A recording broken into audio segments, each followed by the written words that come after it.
तो बच्चों पिछली क्लास में हमने अभ्यास कार्य किया था चैप्टर 2 का, जिसमें हमने लंग लकार के बारे में डिटेल में जाना था, पहचाना था और चैप्टर पूरा पढ़ा था।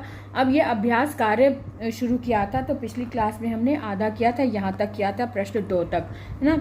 तो ये भी हम दोबारा से रिवाइज कर लेते हैं, इसके बाद हम नेक्स्ट पर आएंगे। तो पिछली क्लास में हमने ये जो शब्द दिए में हैं ये इनमें भरे थे, यानी फिलअप्स हैं ये, लेकिन ये प्रश्नवाचक वाक्य हैं जिनके प्रश्नों के आधार पर हमने इसको भरना था।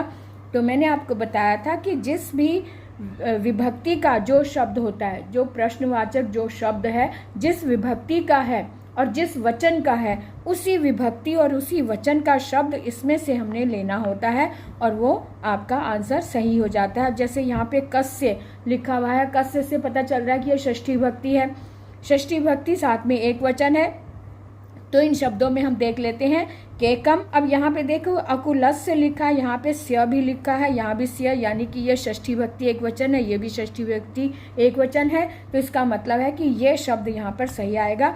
कस्य मैंने किसका, अकुलस्य मैंने अकुल का।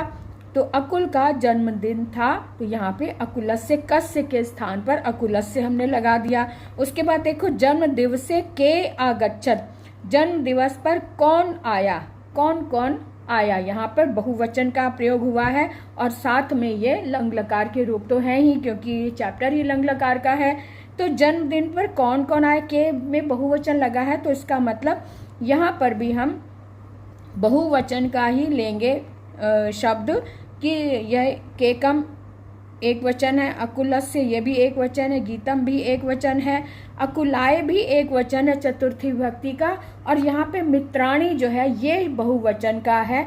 तो साथ में हमने इसका मतलब हम ये लिखेंगे जन्म दिवसे के आगच्छन, जन्म दिवसे के स्थान पर हम मित्राणी लिख देंगे।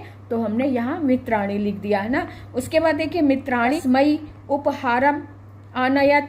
अब कस्मई जो है ये चतुर्थी विभक्ति एक वचन का है, तो इसका चतुर्थी विभक्ति का मतलब होता है संप्रदान के लिए।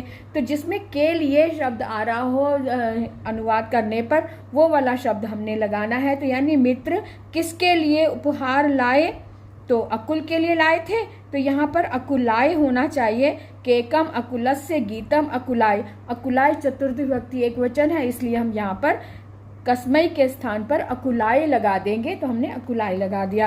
अब अकुला किम अरिंतत, अकुल ने क्या काटा, है ना। तो उसने जाहिर है कि उसने केक काटा, तो किम के स्थान पर केकम आ गया। इसी तरह से सुकृति दीपिका च किम अगायताम, अब गायताम में द्विवचन आ रहा है, तो सुकृति और दीपिका ने क्या गाया, उसने गीतम गाया, तो गीत को गाया, तो ये यहाँ पर गीतम आ गया। इस तरह से ये हमने फिलअप्स कंप्लीट किए। अब हम तीसरे प्रश्न पर आ जाते हैं। तीसरे प्रश्न में बताया है, यहाँ पर भी वाक्य भरना है। क्या लिखा, अधोलिखित वाक्यानि लंग लकारे परिवर्तनम कुरुत। तो कैसे करेंगे, कृषकाः बीजानि वपन्ति, वपन्ति पृच्छति भ्रमतः पिबंती और रचयंती, ये तीनों ये सारे ही जो धातुएं हैं ये लट लकार की है, यानी वर्तमान काल की है। तो इनको हमने लंग लकार में अर्थात पास्ट टेंस में चेंज करना है। तो कैसे करेंगे, कृषका बीजानी, कृषक किसान जो है बीज को बोते हैं। अब बोते हैं को हमने पास्ट टेंस में बदलना है, तो बोया, किसानों ने बीजों को बोया।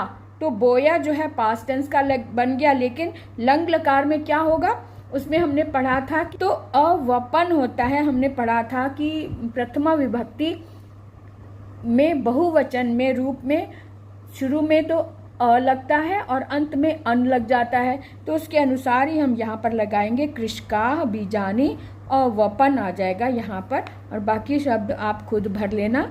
यहाँ पर मैं अवपन लिख रही हूँ, ये ना पर हल लग जाता है, यानी अवपन हो गया। उसके बाद देखो अध्यापकः प्रश्नम पृच्छति, पृच्छति का मतलब है कि ये एक वचन है, लट लकार प्रथम पुरुष एक वचन का रूप है। अब अध्यापक ने प्रश्न पूछा, अब लंग लकार में हम पूछा लगाएंगे, है ना, क्योंकि पास्ट टेंस की बात हो गई। तो पास्ट टेंस में यानी कि अपृच्छत, क्योंकि एक वचन है है ना, एक वचन का रूप लगाएंगे तो एक वचन में अ लगता है और जो प्रत्यय है वो अत लगता है, जिसमें त में हल लगता है। तो यहाँ पर आ जाएगा अध्यापका प्रश्नम अपृच्छत आ जाएगा, अपृच्छत, है ना, छ और त पे हल आ जाएगा इस तरह से, अपृच्छत। उसके बाद उद्याने बालकौ भ्रमतः आ जाएगा, यानी उद्यान में दो बालक, यहाँ पर दो बालक की बात हो रही है इसलिए यहाँ पर भी द्विवचन लगा है। तो उद्यान में दो बालक घूमते हैं।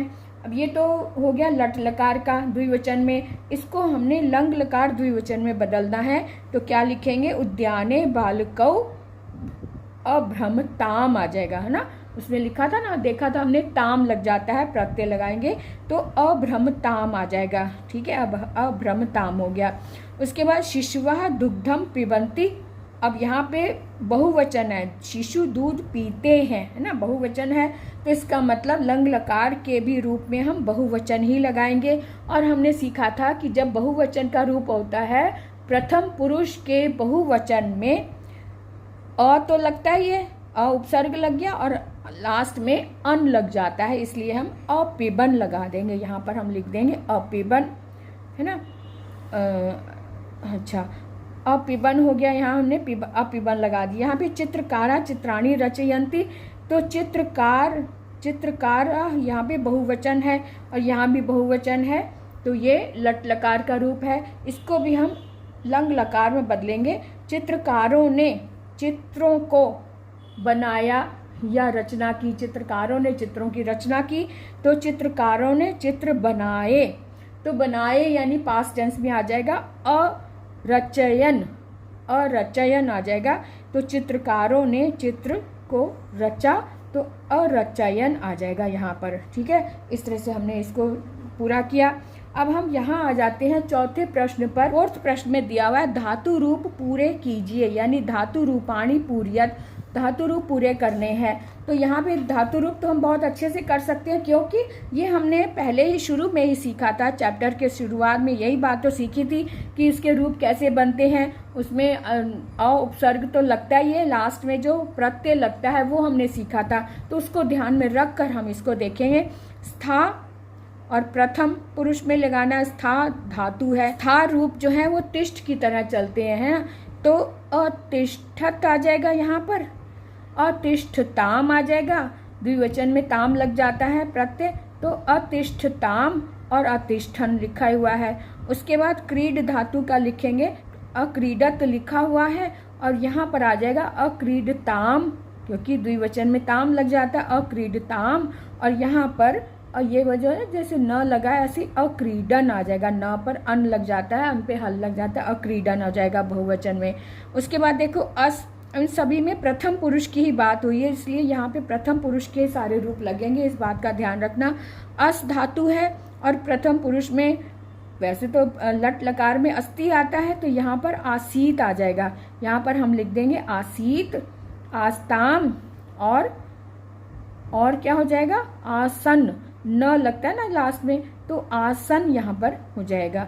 उसके बाद देखो क्री धातु है, क्री धातु को हम प्रथम पुरुष में लिखेंगे, तो अकरोत, ये जो त है वो हो गया अकरोत, अकुरुताम और अकुर्वन, इस तरह से इसके रूप चलेंगे।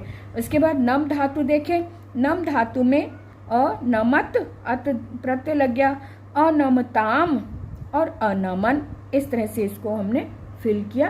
तो आपको अच्छे से समझ आ गया कि लंग लकार के रूप हमने किस तरह से भरना है, क्योंकि हमें याद रखना बहुत ज़रूरी है कि इसमें कौन सा प्रत्यय कौन से वचन में और कौन से पुरुष में कौन सा प्रत्यय लगेगा।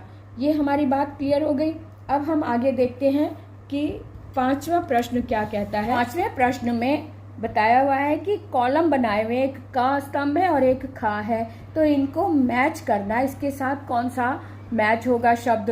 तो देखते हैं, क स्तंभस्य कर्तृपदानि और ख स्तंभस्य क्रियापदई सह मेलनम कुरुत, यानी क स्तंभ के कर्ता पद को और ख कॉलम में से क्रियापद का मेल करना है।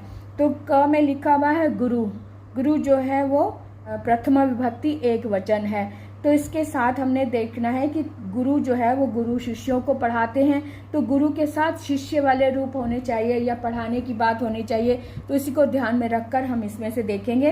पहले दिया हुआ है सरोवरे अतरत, नहीं ये नहीं हो सकता। रामेण सह वनम अगच्छत, ये भी नहीं हो सकता।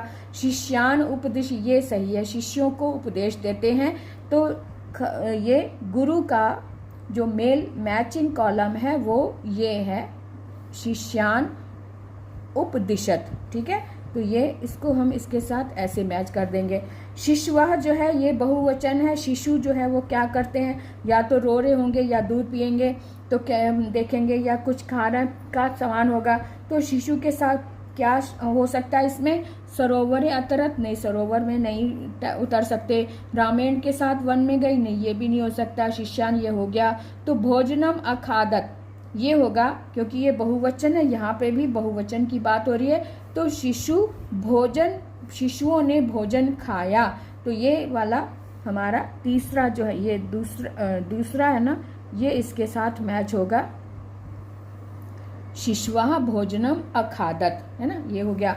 उसके बाद सीता, सीता यहाँ पे ये जो रामेण सह वनम, सीता राम के साथ वन को गई, ये वाला चौथा जो है ये इसके साथ मैच हो जाएगा।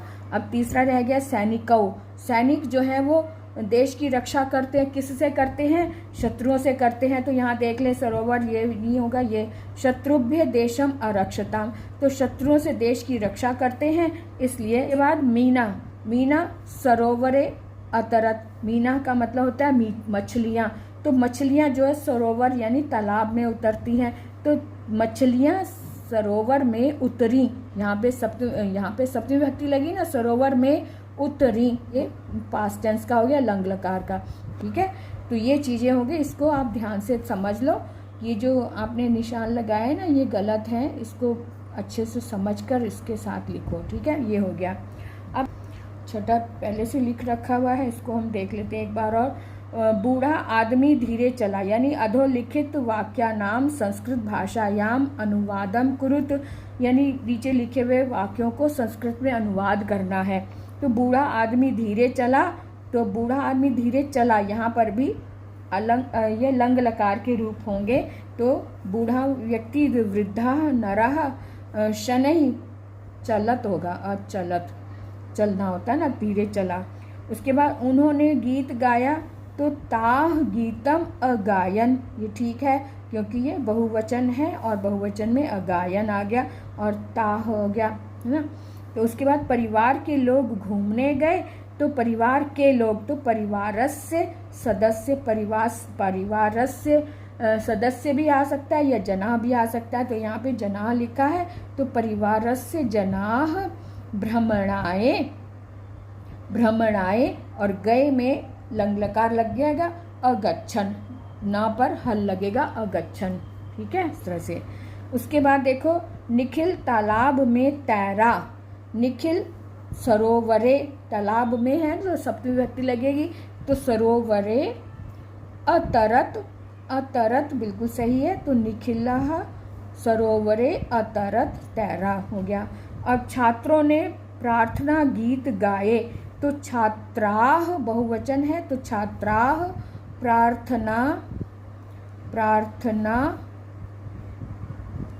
प्रार्थनाः गीतम, प्रार्थना गीत गाए, प्रार्थनाः गीतानि, गीतों को गाया। तो अगायन क्योंकि बहुवचन है, तो अगायन इस तरह से आ जाएगा, अगायन न हो जाएगा, ठीक है। इस तरह से हमने ये वाला सारे अभ्यास कार्य में ये छठा प्रश्न भी सॉल्व कर लिया। तो आप भी इसका अभ्यास करें और जो कुछ समझ ना आए आप प्रश्न कर सकते हैं, कमेंट कर सकते हैं, पूछ सकते हैं कमेंट में लिखकर, और आपको उत्तर जरूर मिलेगा। अगर कोई प्रश्न अभी भी आपको नहीं क्लियर हुआ है, समझ नहीं आया, तो आप पूछ सकते हैं, आपको जवाब जरूर मिलेगा। तो आज के लिए इतना ही, फिर मिलेंगे अगले वीडियो में नए चैप्टर के साथ। अगली बार तीसरा चैप्टर हम लेकर आएंगे लंग लकारः का ही मध्यम पुरुष में, ठीक है। लंग लकार को हम मध्यम पुरुष का रूप देखेंगे ये। तो तब तक के लिए विदा लेते हैं, विराम लेते हैं। Bye bye.